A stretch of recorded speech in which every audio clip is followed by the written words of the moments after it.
오늘 말씀은 6기 12장의 말씀을 가지고 지혜와 권능이 하나님께, 다시 말하면 욥이 하나님의 주권론을 말하다라는 제목으로 말씀 나누겠습니다.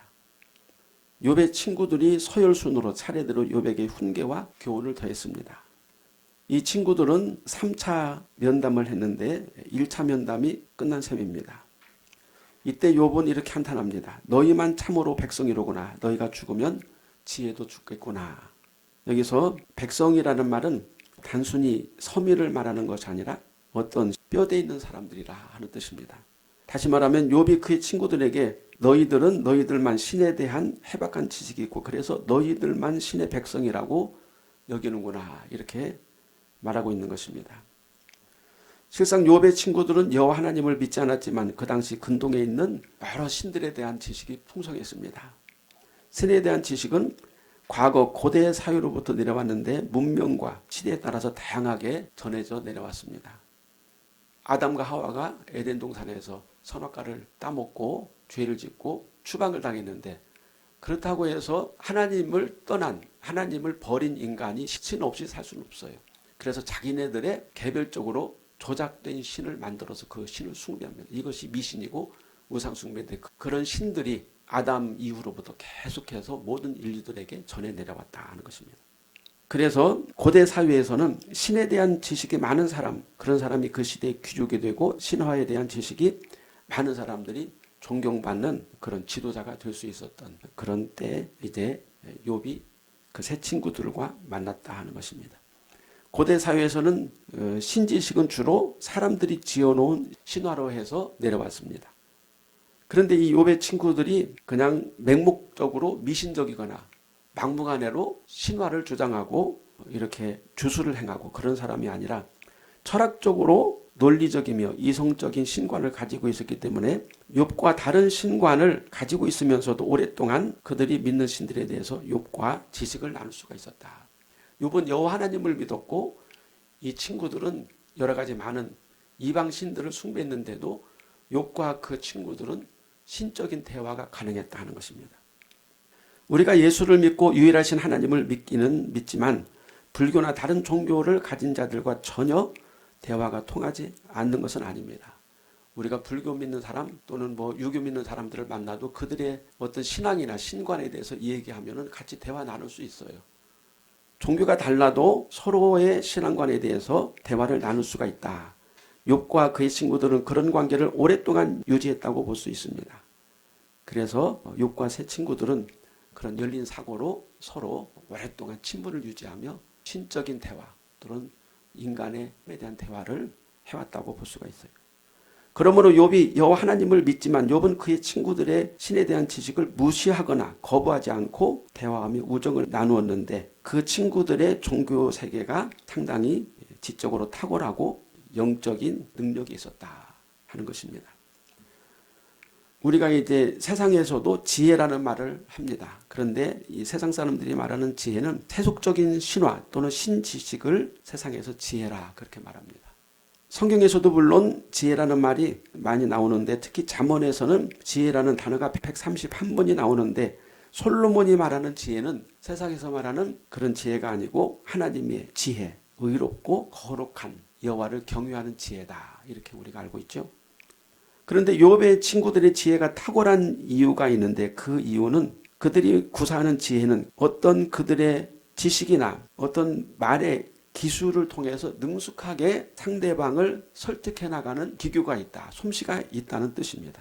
다시 말하면 아무리 지식이 많아도 그 지식을 풀어서 상대방에게 설득시키지 못하면 그 지식의 가치가 줄어듭니다. 사장되죠. 그런 면에서 욥의 친구들은 그 지식이 가상이거나 또는 상상력이라고 해도 설득력이 있어서 그 시대에 버금가는 그 대화를 할 수 있는 실력을 가지고 있었다. 우리가 지금도 유튜브 같은 데 보면은 아무것도 아닌 개똥 철학인데 별것도 없는 이 얘기를 가지고 아주 말을 재미있고 설득력 있게 해서 유명해져서 돈도 많이 버는 사람들이 있죠. 그래서 세상적으로 지혜는 말을 얼마나 맛깔나게, 내용은 상관없어요. 과학이든 아니면 철학이든 상관없어요. 얼마나 말을 맛깔나고 재미있게 상대방을 설득시킬 수 있느냐에 따라서 그 사람의 가치가 올라가요. 그게 세상의 지혜입니다. 그러나 하나님의 지혜는 말이나 말재주보다는 거룩함과 영원한 생명을 향한 삶입니다. 그러니까 거룩함과 영원한 생명, 여호와 하나님에 대한 신앙, 지고지순한 신앙을 가지고 살아가는 삶이 하나님의 지혜입니다. 반면에 세속적인 지혜는 자기의 논리를 기가 막히게 잘 구사함으로 상대방을 속이고 설득할 수 있는 능력, 이것이 세상적인 지혜예요. 그래서 세상에서는 잘 속이고 그 입을 잘 놀리는 사람이 돈을 많이 벌 수 있어요. 말을 잘하고 설득시키고 이런 게 다 있어요. 욥의 친구들은 그들이 알고 있는 신지식을 가지고 욥을 위로하기도 하고 판단하기도 하고 정죄도 하고 또는 설득하고 회유합니다. 여러 가지 방식으로 막 야단쳤다. 그리고 막 공갈 협박을 했다가 또 회유했다가 위로했다가 그러면서 욥을 설득합니다. 그런데 그 친구들의 지혜 내용을 보면 도덕적이고 율법적인 면이 거의 100%입니다. 다시 말하면 착하게 살고 정직하게 살면 이 땅에서 잘 살고 평안하지만 죄를 짓고 거짓과 악을 행하면 이 땅에서 벌을 받고 망하게 된다는 권선징악. 이것이 세상 사람들이 말하는 지혜의 가장 중요한 주제예요. 권선징악은 그 미신이나 또는 우상숭배 모든 세상의 종교들이 가지고 있는 신관 중에 가장 중요한 주제입니다. 그래서 이 권선징악은 과거 고대 시대로부터 전해 내려져 왔는데 실제로 세상은 그렇습니까? 권선징악처럼 그렇게 공평하고 정의롭게 세상이 돌아가지 않는다 이 말이에요. 착하게 살면은 평안합니까? 악하게 살면은 벌을 받습니까? 아니죠. 모든 종교에는 경전이라는 것이 있는데 경전에는 대부분 권선징악의 논리로 되어 있지만 과거로부터 세상은 오히려 악을 행하고 힘으로 횡포를 부리는 자들이 이 세상에서 떵떵거리며 잘 살고 정직하고 성실하게 하루하루를 살아가는 힘이 없는 자들은 약탈을 당하고 억울하며 고달프게 고생하며 살다 갑니다.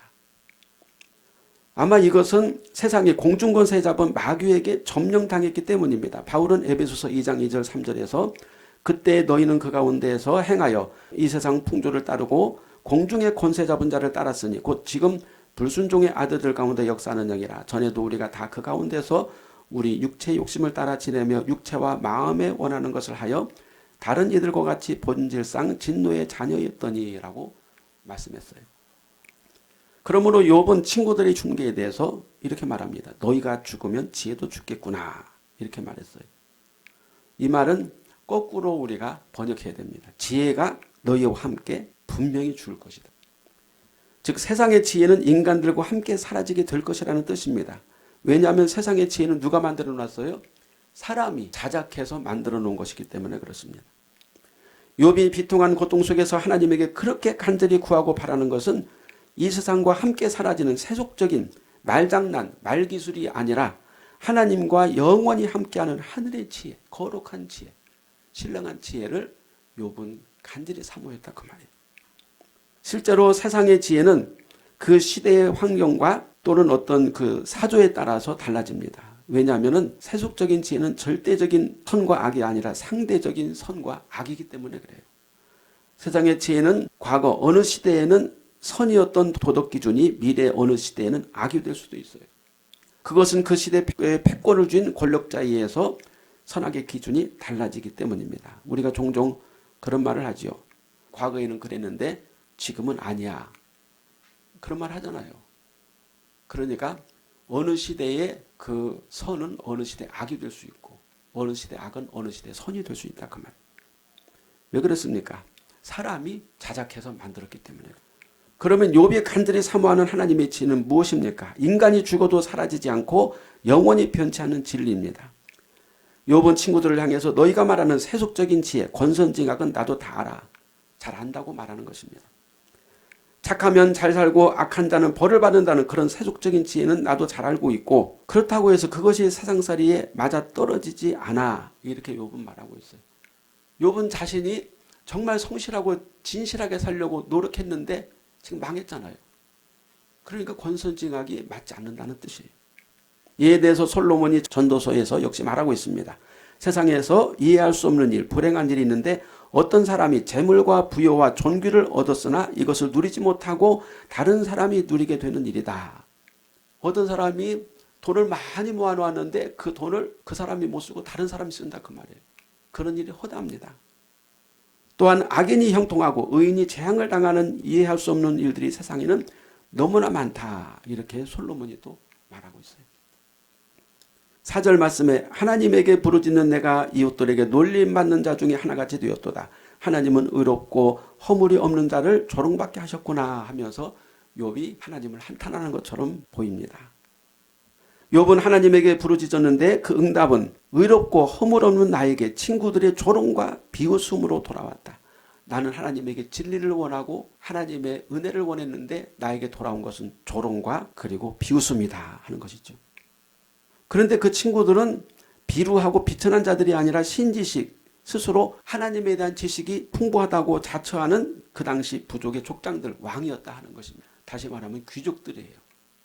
우리가 예수 복음을 전할 때 물론 누구든지 예수님을 안 믿을 수 있어요. 그렇지만 예수 진리를 부인하고 적극적으로 조롱하는 자들은 세상에서 못 배우고 그리고 어렵게 사는 사람들이 아니고 많이 배우고 힘이 있다고 자처하는 기득권층입니다. 우리가 이제 유튜브를 보세요.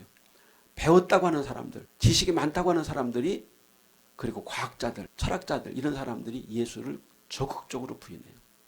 예수는 사람이다. 하나님의 아들이 아니라고 적극적으로 부인합니다. 그것을 여기서 이제 욥이 말하고 있는 것입니다. 5절에 보면 평안한 자의 마음은 재앙을 멀시하나 재앙이 실족하는 자를 기다리는구나. 이 구절을 정확하게 번역하면 밤을 밝히는 등불은 항상 평안하고 잘 될 것이라는 생각에 빠져있는 자의 것이 아니라 다가올 환난을 준비하는 자의 것이다. 왜 이렇게 번역됐는데 또 다시 번역을 해야 될까요? 약간 번역에 오류가 있어서 그래요. 다시 말하면 진리는 세상에서 잘 먹고 잘 살기 위해서가 아니라 다가올 환난을 준비하기 위해서 필요하다는 뜻입니다. 그러니까 지금 친구들이 욥에게 뭐라고 말합니까? 네가 진리를 잘 지키고 구하면 너는 세상에서 잘 먹고 잘 살 거야. 그렇게 말했는데 욥이 말하기를 아니다. 참된 진리는 세상에서 잘 먹고 잘 사는 데 있는 것이 아니고 환난의 날 다가올 환난을 준비하고 영원한 하나님의 나라를 준비하는 데 진짜 진리가 필요하다. 이렇게 말하는 거예요. 다시 말하면 예수 믿는 것은 이 세상에서 기복을 위한 것이 아니라 하나님의 나라를 준비하는 자들에게 필요하다. 그렇죠?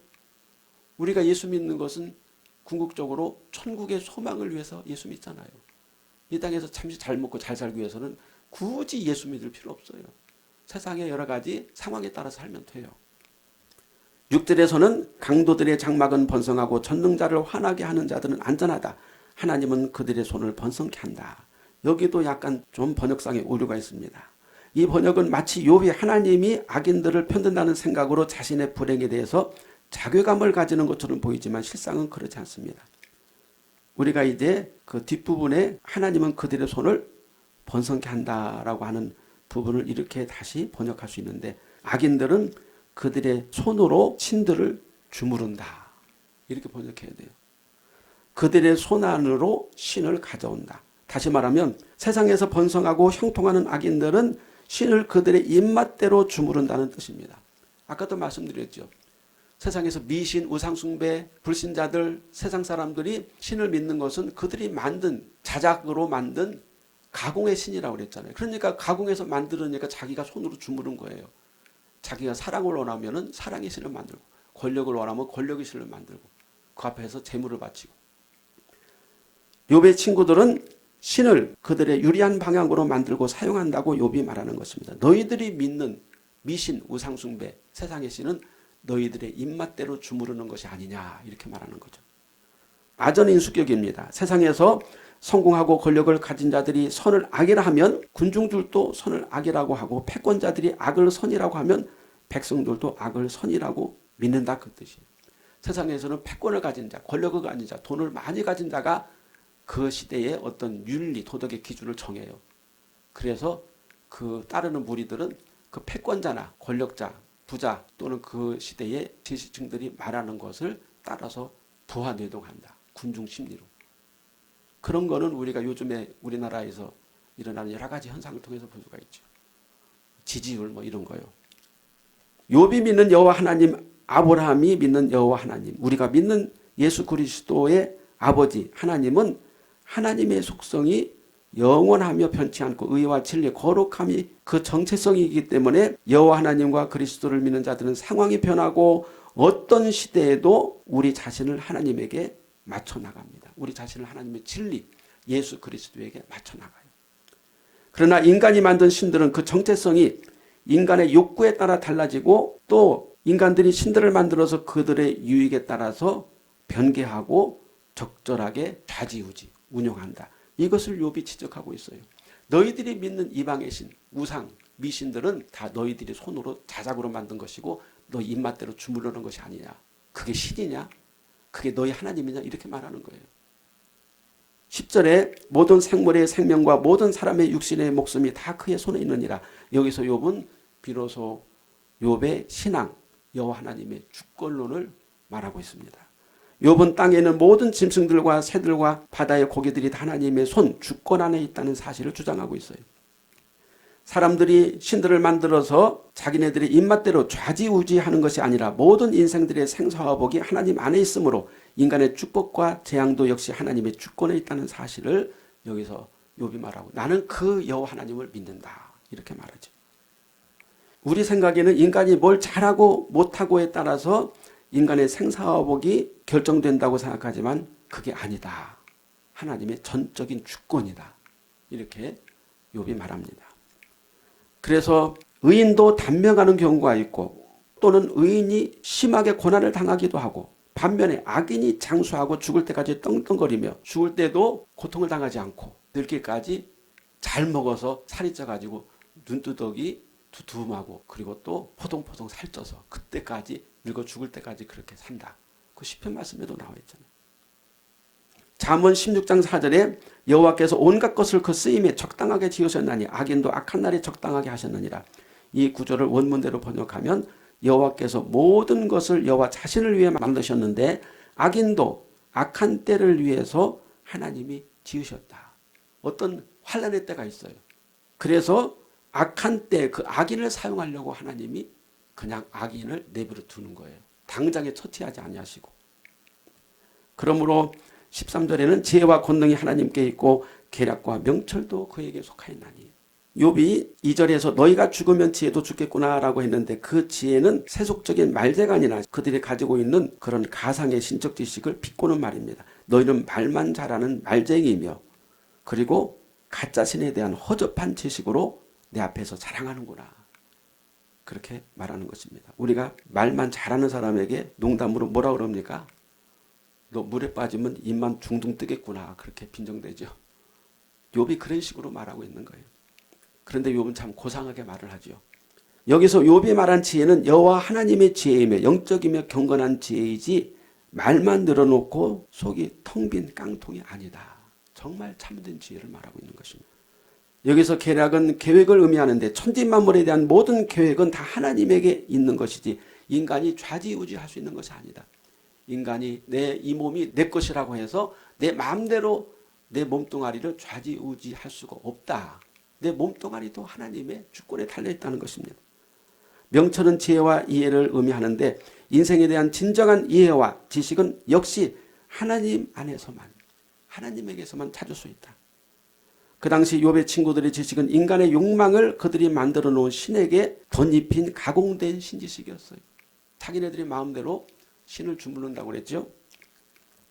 세상의 모든 종교들은 사람의 욕망을 신으로 좌지우지하는 조작된 신을 숭배하고 있는 것입니다.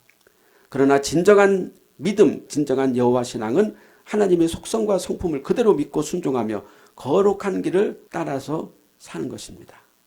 우상숭배에 대해서 이사야서 42장 17절에서 이렇게 말씀하고 있어요. 조각한 우상을 의지하여 부어 만든 우상을 향하여 너희는 우리 신이라 하는 자는 물리침을 받아 크게 수치를 당하리라.